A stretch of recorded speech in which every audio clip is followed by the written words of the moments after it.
espero que você esteja em paz, com a graça de Deus. Nesse nosso terceiro encontro, nós vamos dar um destaque especial para a Sagrada Escritura, para a Bíblia, porque nós vimos no encontro anterior que Deus procura entrar em contato com o ser humano pelo menos de 3 modos diferentes. Um é por tradição, e mais para frente a gente entra também nesse assunto, porque uma cultura de um povo, suas crenças, seus usos, costumes, seus hábitos, são transmitidos oralmente de geração em geração antes de ser escrita.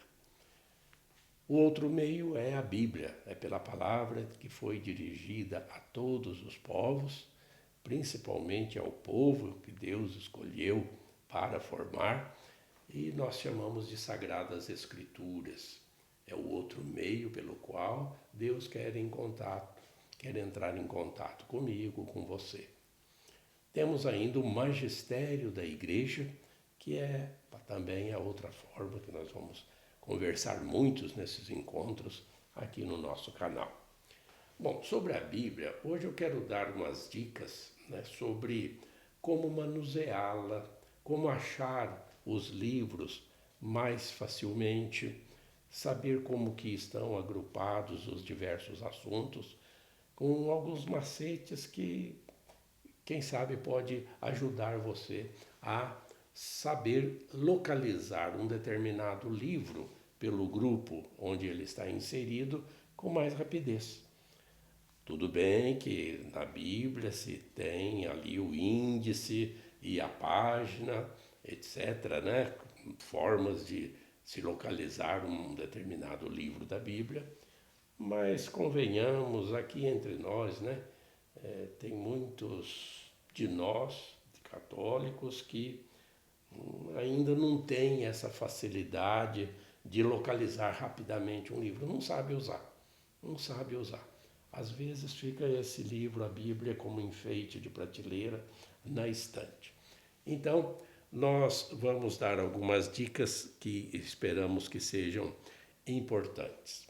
Quanto às nossas Bíblias, as que nós chamamos a Bíblia Católica, da Igreja Católica, nós trazemos aqui algumas imagens de algumas edições, porque cada editora ela pode escolher que tipo de linguagem e de tradução que ela quer usar para facilitar, para a pessoa entender melhor. Então tem várias, por exemplo, essa Bíblia de Jerusalém, ela é mais destinada para aquelas pessoas que estão se aprofundando nas Sagradas Escrituras, querem estudar com um tipo de vocabulário muito mais próximo dos originais, em que essas escrituras foram se fazendo, foram se constituindo. Então, tem uma tradução mais próxima do grego ou do hebraico. Então, claro, uma excelente edição de Bíblia que todos os estudantes de Sagradas Escrituras, na teologia, utilizam mais essa Bíblia aqui. É claro que nós temos a Bíblia Pastoral, muito conhecida, essa daqui, seja com capa dura, ou seja, tipo brochura. É uma linguagem mais popular, é uma linguagem que, e também pelo seu custo, é muito mais fácil de ser adquirida pelo seu preço. A Bíblia Pastoral, essa aqui é da Paulus. Nós temos essa Bíblia do Peregrino, essa daqui. Essa Bíblia, ela é interessante demais. É um pouco mais cara, claro, mas não é impossível de ser comprada, principalmente no cartão de crédito que pode parcelar. Não é tão cara assim. Mas a Bíblia do Peregrino, ela merece um destaque especial, porque aquelas pessoas que querem ler um texto e já ter uma explicação mais detalhada daquilo que está lendo, ela prioriza essas notas de rodapé. Veja que tem menos texto, claro que a Bíblia inteira está aqui, os nossos 73 livros, mas aqui se destaca, né, mais se destacam as explicações. Você está lendo e aqui você já tem uma facilidade dos teólogos, dos exegetas, que vão mostrando para o leitor, né, o que ele está lendo. Então, essa Bíblia do Peregrino, ela é muito utilizada. Nós vamos, aqui tem a Bíblia da CNBB, nós vamos utilizar, dar umas dicas aqui hoje, a Bíblia da Editora Ave Maria, a Bíblia da Editora Ave Maria também é muito utilizada, muito conhecida, de muitos anos, e hoje, né, nós temos também uma facilidade enorme de ter aplicativos das Sagradas Escrituras que você pode baixar no celular e ali você localiza livros, versículos, né, os capítulos e seus versículos com rapidez. Temos aqui uma imagem também do pergaminho, que nós vamos falar daqui a pouco sobre, né, como que eram os pergaminhos, por exemplo, no tempo de Jesus, quando se utilizava assim, esses rolos em que você ia desenrolando de um lado, enrolando do outro, à medida que você prosseguia na leitura. Então, o tipo, ainda existem, claro, exemplares desses pergaminhos, né, em bibliotecas, e é muito interessante a gente saber como que é essa edição que cada editora escolhe para facilitar as pessoas a ter um manuseio mais fácil da Sagrada Escritura. Também mostro aqui para você duas páginas dessa Bíblia, que aqui é só o Novo Testamento. Acontece que ela é bilíngue.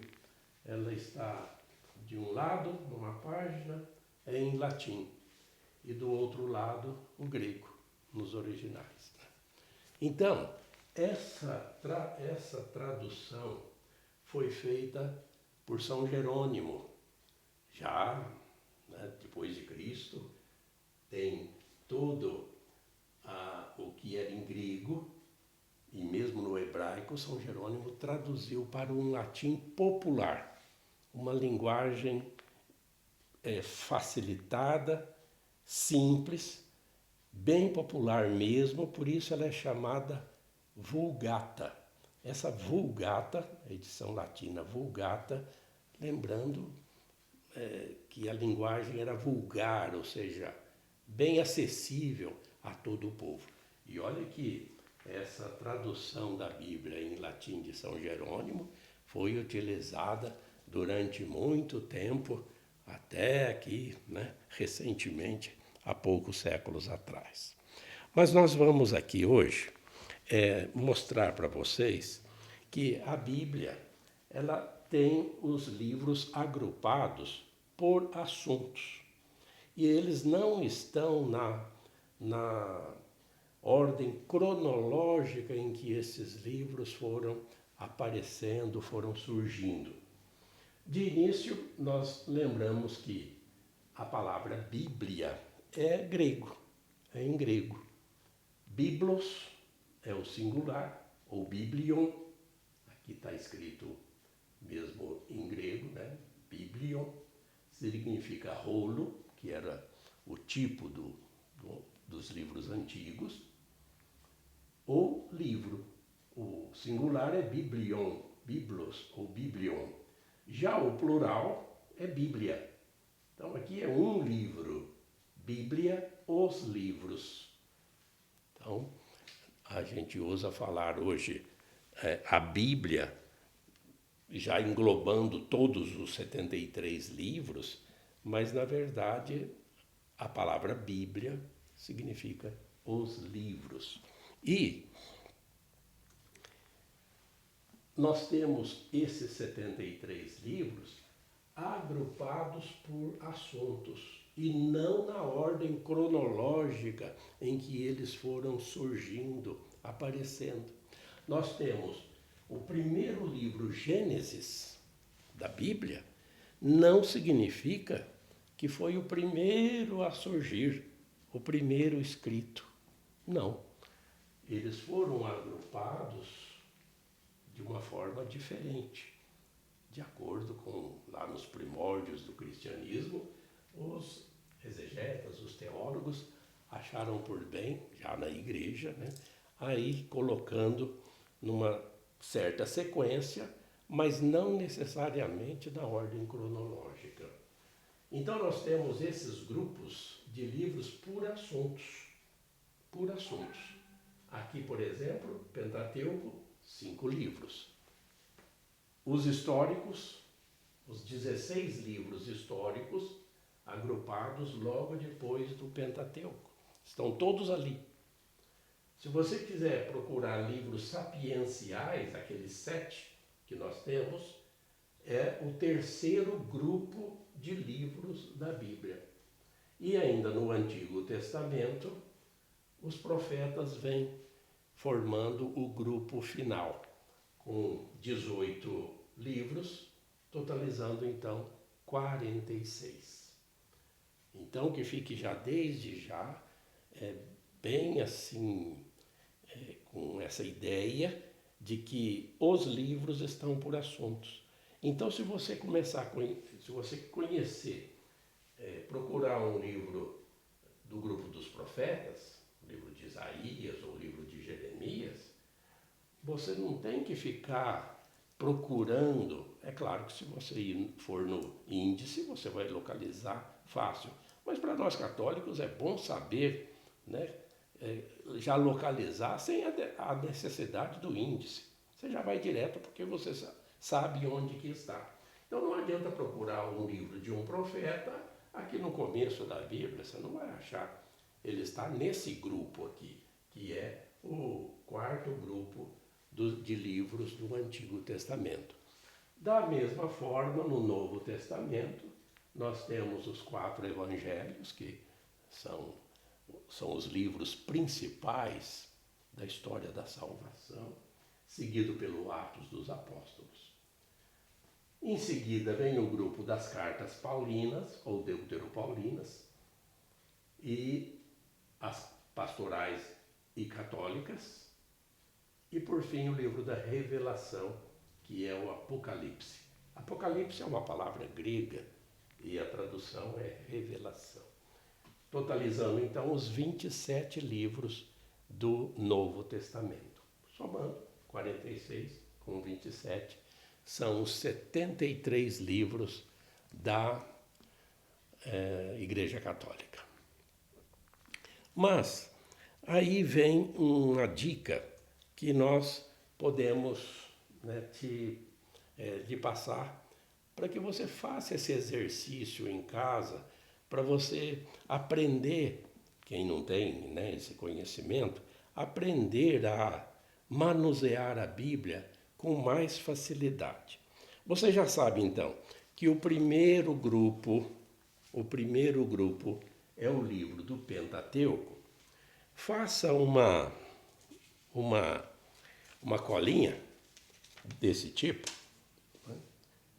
Um papelzinho assim, em que você coloca os livros Pentateuco, o grupo do Pentateuco, desde o Gênesis até o Deuteronômio, e aí, logo no final do livro do Deuteronômio, que tem 34 capítulos, você passa o livro do Gênesis, passa o do Êxodo, Levítico, Números, do Deuteronômio, aí você coloca, logo no início do Gênesis, o primeiro capítulo, você já coloca lá esse bilhete, essa folhinha, porque ali já tem os 5 livros que você encontra aqui nesse grupo. Você passa depois para os livros históricos. De novo, você pode fazer essa colinha aqui, né? Tem aqui os 16 livros históricos, com as suas abreviaturas, para ficar fácil depois você localizar uma citação. Você fez uma folhinha dessa, você vai lá no último livro, você já coloca aqui no começo dos livros históricos. Você vai lá no último capítulo do livro dos Macabeus, que é onde vai terminar o grupo dos livros históricos. Aí vem os sapienciais. Nos sapienciais, você faz a próxima colinha com o nome dos livros, dos 7 livros, como estão aqui. Lá no começo, então, do livro depois que terminar o livro dos Macabeus, vem o livro do Jó, e logo depois do 15º capítulo do segundo livro dos Macabeus, começa o grupo dos livros sapienciais. Você coloca a colinha ali. Por fim, vem os profetas. Então você passa os 7 livros sapienciais, vem os proféticos. Você vai fazer a mesma coisa, a mesma listinha, né? E aí você vai no último livro dos sapienciais, que é o eclesiástico, está ali, ó, né? Terminou o livro do eclesiástico, você já coloca o novo grupo dos 18 livros proféticos. O que acontece se você fizer esse exercício? Você sabe onde estão os 5 livros do Pentateuco, onde estão os livros históricos, onde estão os livros sapienciais e onde estão os livros dos profetas. Quando você tiver que achar, por exemplo, o livro do Daniel, não adianta você procurar nos outros grupos. É um profeta, está no grupo dos profetas. A mesma coisa vai acontecer quando você chegar no Novo Testamento.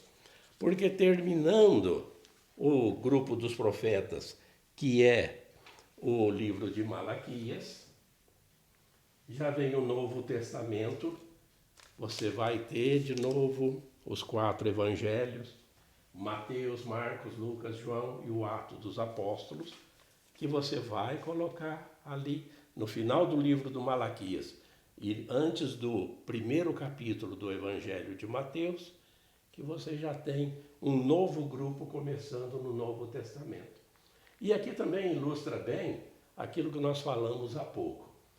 Não estão na ordem cronológica em que eles foram escritos. Veja que tem carta de São Paulo, que foi o primeiro escrito que surgiu, e ele está colocado bem depois.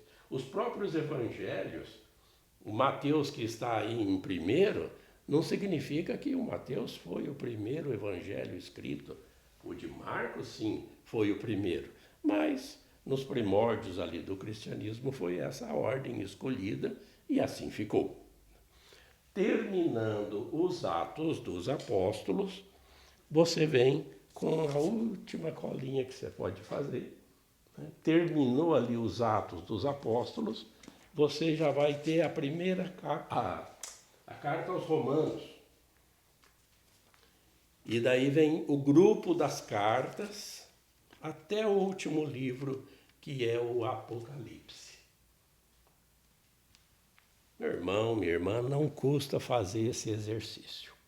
Eu penso que, costumo dizer isso, que não é bonito para um católico que queira viver a palavra de Deus, e isso é tão importante, não saber manusear a Bíblia, não saber como fazer para localizar um livro. Talvez fique aí procurando lá no índice o número da página. Tudo bem, vai encontrar quando a pessoa procura. Ou então nos aplicativos, que hoje é bem mais fácil. Mas com dicas assim para quem está interessado em em aprofundar-se no conhecimento bíblico, um primeiro exercício seria esse, de dividir na sua Bíblia os diversos grupos por assuntos, como nós estamos vendo, que você já fica com uma ideia bem melhor dessa localização de onde um determinado livro se encontra. É bom a gente esclarecer que as Bíblias elas não são todas iguais. As Bíblias que não são católicas, e muita gente tem em casa achando que Bíblia é tudo igual, você precisa olhar para ver se é de uma editora católica ou se você também tiver como já perceber de acordo com essa informação, faltam 7 livros nas Bíblias não católicas. E isso não significa que nós estejamos aqui desprezando essas Bíblias não católicas, de jeito nenhum. É claro que também merecem todo o respeito, né? Formas que pessoas acharam por bem deixar a Bíblia assim, mesmo que a gente não concorde, mas a gente deve sempre respeitar. Mas é claro que nós recomendamos as nossas Bíblias, as Bíblias católicas. O livro de Tobias, Judite, os 2 livros de Macabeus, o livro da Sabedoria, o Eclesiástico e o livro de Baruque não tem nas Bíblias não católicas. Já as escrituras hebraicas dos judeus, eles têm 39 livros. É claro que a escritura hebraica, ela só tem o Antigo Testamento, porque os judeus, né, não têm o Novo Testamento, a fé em Jesus Cristo, Deus. Então, eles têm a lei, que se constitui dos 5 livros do Pentateuco, 5 Pentateuco, rolos, que eram como aqueles, nós mostramos os pergaminhos, a lei, os profetas e os escritos. Se você contar aqui, você vai ver que tem 39 livros na Bíblia hebraica, porque só tem o Antigo Testamento. Já as Bíblias não católicas, eles tomam esses 39 livros, não tomam os 46, como nós falamos, porque eles não têm esses 7 aqui. 46 menos 7 ficam 39. Mas tem basicamente todo o Novo Testamento, os 27 livros. Então essas Bíblias não católicas têm 66 livros, a Bíblia hebraica tem 39, as nossas têm os 73 que a gente vem aqui dizendo desde o início. 46 do Antigo Testamento, mais os 27 do Novo Testamento. Quem escreveu a Bíblia? Sempre tem essa pergunta, né? Olha, centenas, milhares de pessoas inspiradas pelo Espírito Santo escreveram. Nem todos os livros têm um autor só e apareceu numa época só. Digamos, uma pessoa diz, vou escrever um livro. Claro que não é assim. Quando um autor estava escrevendo um determinado trecho da história da salvação, ele nem imaginava que aqueles seus escritos iriam um dia estar na Bíblia. Por exemplo, o Evangelho, né? O Evangelho de Marcos, ele colocou, os autores colocaram no escritos os fatos. Depois dos primórdios do cristianismo, é que ele foi. Isso faz parte da introdução à Sagrada Escritura, não é o nosso caso aqui hoje, mas como que se formou a Bíblia, tem toda uma história, né? O livro de Isaías, por exemplo, que tem aí 66 capítulos. Poxa, levou 200 anos para ele ficar pronto. Claro que não é de um autor só. Então, centenas de pessoas iam escrevendo isso ou aquilo, né, de acordo com a tradição, e deixando ali por escrito, nas formas que nós vamos ver daqui a pouco, e depois foi se juntando todos esses escritos para formar um determinado livro.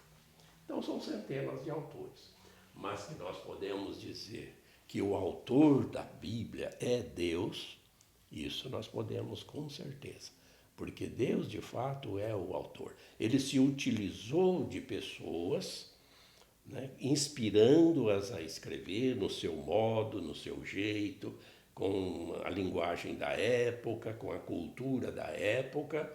Então as pessoas foram deixando esses escritos e ali mais para frente, né, eles foram, como se diz, canonizados, ou seja, se tornaram canônicos.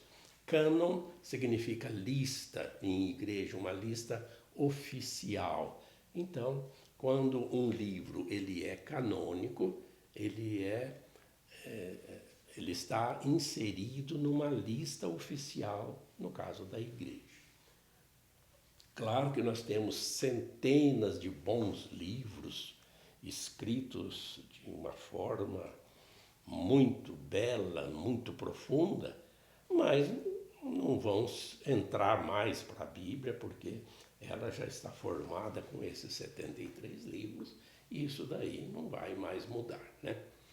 Bom, quanto à autoria, então, ou centenas de pessoas numa interpretação, ou se você quiser dizer, não, todos os livros têm como autor Deus. Claro, porque é pela inspiração do Espírito Santo, como nós vemos na própria Sagrada Escritura, né, que esses livros foram surgindo. Quando que ela foi escrita? O Antigo Testamento, durante um milênio, né, 1250 a.C., alguém já começava a deixar por escrito alguma coisa para que não se perdesse. Então, isso vai ser depois ajuntado, né, compilado, como a gente diz, e formar um livro. Até 100 ou 50 anos antes de Cristo. O livro da sabedoria, por exemplo, que nós temos na nossa Bíblia, ele surgiu entre o ano 100 e o ano 50 antes de Cristo. Isso do Antigo Testamento. O Novo Testamento, os primeiros escritos que surgiram com São Paulo, apóstolo, por volta dos anos 50, até o último que se imagina ser o Apocalipse, de acordo com alguns autores, talvez uma ou outra epístola, alguma carta que leva o nome de Pedro, ou de Judas, ou de algum apóstolo, mas até 100, 110, 90 depois de Cristo, quando se fechou, e aí nos primeiros séculos do cristianismo eles foram considerados canônicos, e os demais, que não se tinha muita certeza se eram inspirados ou não, permanecem, ainda estão aí, quem sabe, né, conhece os livros chamados apócrifos, não que seja uma denominação de desprezo à palavra apócrifo, não, é que não é canônico, que não está na Bíblia, mas não deixa de ser uma leitura, né, que pode ter inúmeras interpretações. Onde foi escrita? A Bíblia foi surgindo em vários lugares. Depois algum autor compilou e tanto na Palestina, na Babilônia, no Egito, o Antigo Testamento, o Novo Testamento também na Palestina, na Síria, Ásia Menor, Grécia, Itália, em vários locais esses escritos foram surgindo e depois compilados. Temos essas linguagens do Antigo Testamento, o hebraico, o aramaico, a língua que Jesus utilizava, o grego, né, também. Alguns livros já surgiram em grego no tempo do domínio grego, da cultura grega. O Novo Testamento totalmente em grego. Os 27 livros do Novo Testamento foram escritos em grego. E como nós vimos, depois o São Jerônimo traduziu para o latim chamado Vulgata, a Bíblia toda que foi utilizada por muitos séculos pela Igreja.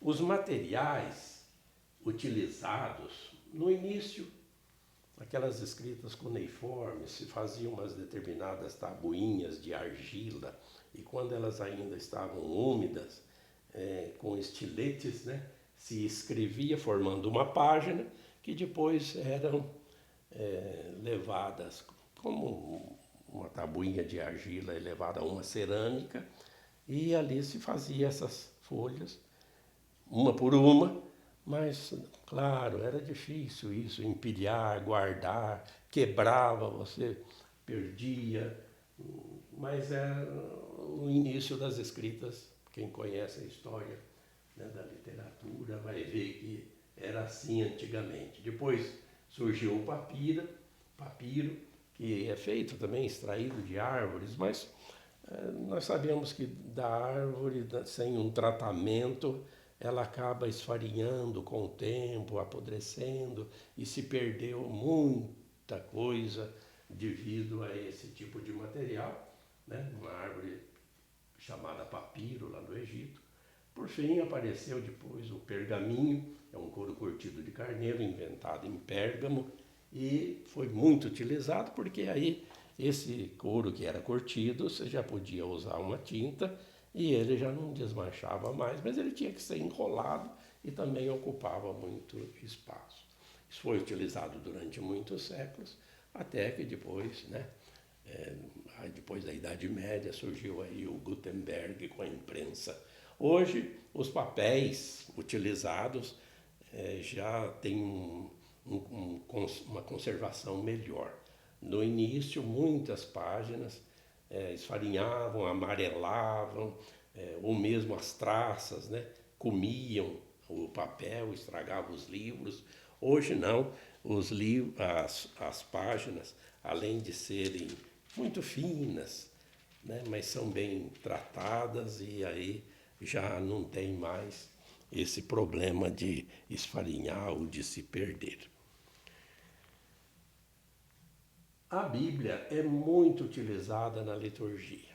Às vezes a gente já ouviu comentário, os católicos quase não usam a Bíblia. Nós vamos apenas dar alguns exemplos aqui de como, por exemplo, a missa, orações, tudo que nós fazemos é tirado, extraído da Bíblia. Por exemplo, essa saudação, em nome do Pai, do Filho e do Espírito Santo, extraído da Bíblia. Rapidamente, a graça de nosso Senhor Jesus Cristo, o amor do Pai e a comunhão do Espírito Santo estejam convosco. Várias saudações semelhantes a essa nós extraímos das cartas e do Apocalipse. Senhor, tende piedade, piedade, Senhor, ou senão, Kyrie eleison, é grego. Kyrie é Senhor, eleison, piedade, Senhor, piedade, Senhor, piedade. Então, Senhor, tende piedade. Diversas vezes nós encontramos essa oração no Antigo Testamento, no Novo Testamento. Glória a Deus nas alturas, no mais alto dos céus, e paz na terra aos homens por ele amados.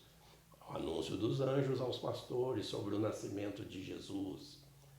Na liturgia da palavra, todas as missas têm a primeira leitura, tem o salmo, e nas missas dominicais, festas, solenidades, uma segunda leitura também. Além do evangelho, que aí é em todas as missas. O credo, que nós vamos inclusive estudar aqui nos próximos encontros, todo baseado na Bíblia, tudo extraído da Bíblia. E também rezamos o credo nas missas. Todas as orações, teologia das orações eucarísticas, a história da salvação, Santo, Santo, Santo, Senhor Deus do Universo, Isaías 6. O céu e a terra proclamam a vossa glória, Apocalipse 4, 8. Hosana, bendito que vem em nome do Senhor, Mateus 21, 9. O Pai Nosso, uma oração que o próprio Jesus nos ensinou. Eis o Cordeiro de Deus que tira o pecado do mundo. João, capítulo 1, versículo 29. Senhor, eu não sou digno que entreis em minha casa. Mateus 8, versículo 8. Todas as demais expressões, por exemplo, vai em paz, ide em paz, o Senhor esteja convosco, Ele está no meio de nós, demos graças a Deus, etc, etc. Né? Tudo extraído da Bíblia. Gestos e posturas. Se ficamos em pé, se sentamos, se nos ajoelhamos, inclinados, prostrados, mãos erguidas, mãos postas, são gestos que nós encontramos, todos eles nas Sagradas Escrituras. Cânticos, salmos, por exemplo, instrumentos musicais tão citados nas Sagradas Escrituras, salmos, já dissemos, na administração de todos os sacramentos e sacramentais, bênçãos, etc. Tudo extraído da Bíblia. Então a Bíblia é muito, muito utilizada na liturgia.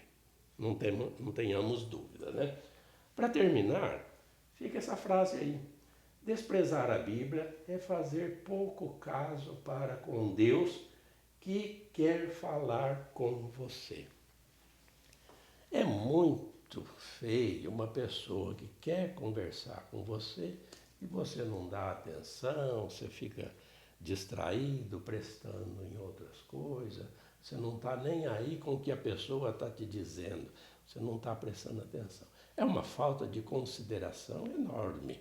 Ora, Deus de muitos modos procura entrar em contato com você. Deus quer te fazer uma proposta. A Bíblia é um jeito de Deus conversar com você, comigo, com o ser humano. Ora, desprezar então a palavra de Deus, fazer pouco caso da Bíblia, não conhecê-la, não procurar rezar com a Bíblia, a gente acaba desprezando o próprio Deus. É bom a gente refletir sobre isso para que a Bíblia tenha maior presença na vida de cada um. Por hoje é só. No próximo encontro, sempre aqui em nosso canal, né, mais informações a respeito da doutrina católica. Fique em paz, que Deus o abençoe.